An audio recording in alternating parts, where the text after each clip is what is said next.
light each other off. Whoa, whoa, whoa, whoa, whoa, whoa, whoa. Like, hey, stop. She didn't mean that. Hey, he didn't mean that.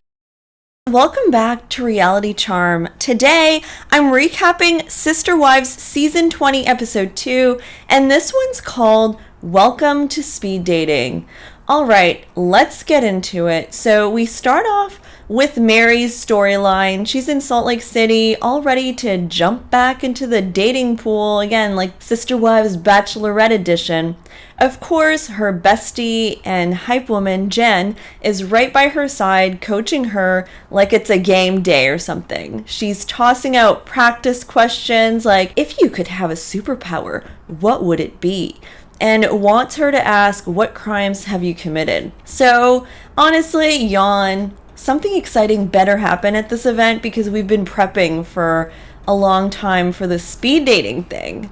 And from that, we cut to Cody's out there cutting wood. Robyn's all sentimental about Coyote Pass, and she says that the smell reminds her of Montana. But then she starts to cry and talks about how hard it is for her to let go of Coyote Pass because she used to visit the land wearing a big hat to give her positive energy so that the dream would come true and they would all live there. Now she's crying, saying selling it feels like she's betraying herself. But again, let's be real, Robyn. Robyn needs to let it go, and they need to sell, obviously, because everyone wants to sell, and Robyn is the only last little string holding this up. Meanwhile, Cody's over here now talking about how he doesn't want to still live in their current house anymore because it's full of bad memories. That's where he got the call about Garrison's passing, and that's where he kind of struggled with his, he says, triple divorce. So he says he wants out bad. Spoiler alert, they did end up moving into another big mansion, actually bigger, and so we might see them house hunting, I'm not really sure. And back at speed dating, Mary's first match is Lee. And it's super awkward, like painfully awkward. The small talk is giving, please make it stop. Then she meets Jeff, who cracks a joke about being married twice, but only one wife at a time. So he definitely knows who she is. I mean, there are cameras there, but it's corny but kind of funny, but Mary calls it a dumb joke, and that's that. He did not make it. And the next storyline, Christine is helping Mykelti and Tony move to North Carolina. They're loading up the U-Haul because Tony got, there's more opportunities in the chess field. Yes, he's like a chess master. And they want to be closer to Maddie and her kids. Christine's putting up a brave face, but she's clearly going through it. She's going to miss them.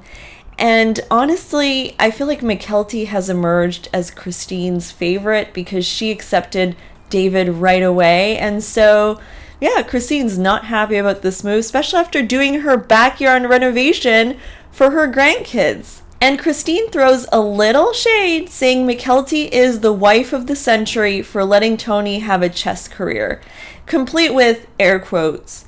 And then, Mykelti says, listen, he makes money. Cody, meanwhile, makes some excuse for not seeing Mykelti before she moves. He says his relationship with his adult kids is strained because of innuendos and trash talk.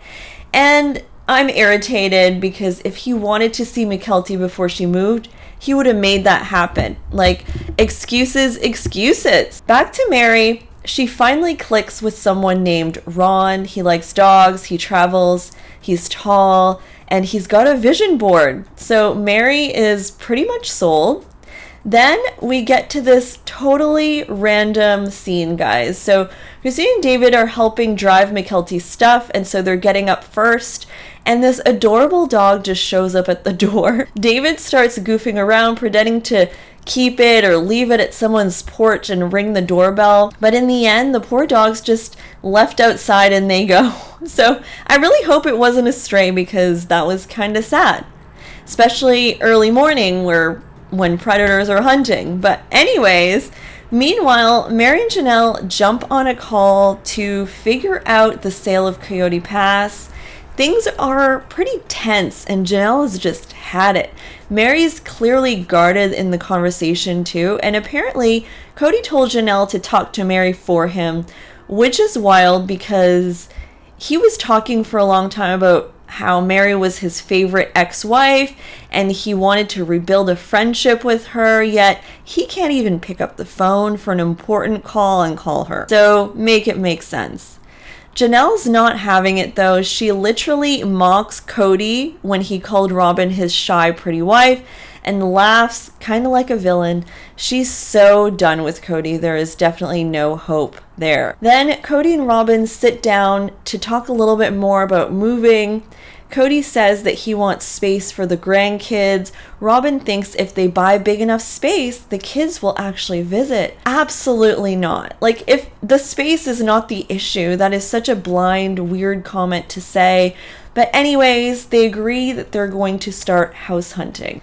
I don't know, I guess they end up buying this huge house and it was just painful for them to also live so close to Cody Pass. I did not know they lived this close, but apparently if someone developed the land once they sell, ROBYN said it would be really painful for her to see all that happen.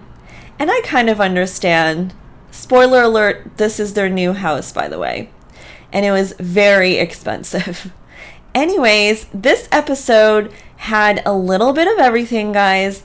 Awkward flirting, emotional land talk, more about Coyote Pass, a random dog cameo. What do you guys think? Was this episode a filler or a good episode? Do you guys think we're building up to something this season? Like, what exactly? We kind of can tell what the storylines are. So it's Mary probably is going to go on dates with Ron and see where that goes. ROBYN and Cody are going to be dealing with drama with finding a house and dealing with Coyote Pass. Janelle is going to deal with the farm, and Coyote Pass is like it's like a thorn in her side. She like really wants to get that done because, as she says, she's not going to get alimony, and she would have gone for Cody for 50% of his assets, but she can't. So this is like a consolation prize. Anyways, what do you guys think is going to happen this season? Let me know in the comments. And please don't forget to like this video, subscribe to my channel, and hit the notification bell because I am determined to make it to 100K because, quite frankly, I want a plaque, guys. I want a plaque, okay? I'm not ashamed to say it. And so I would really appreciate it if you subscribe to my channel. Bye, guys!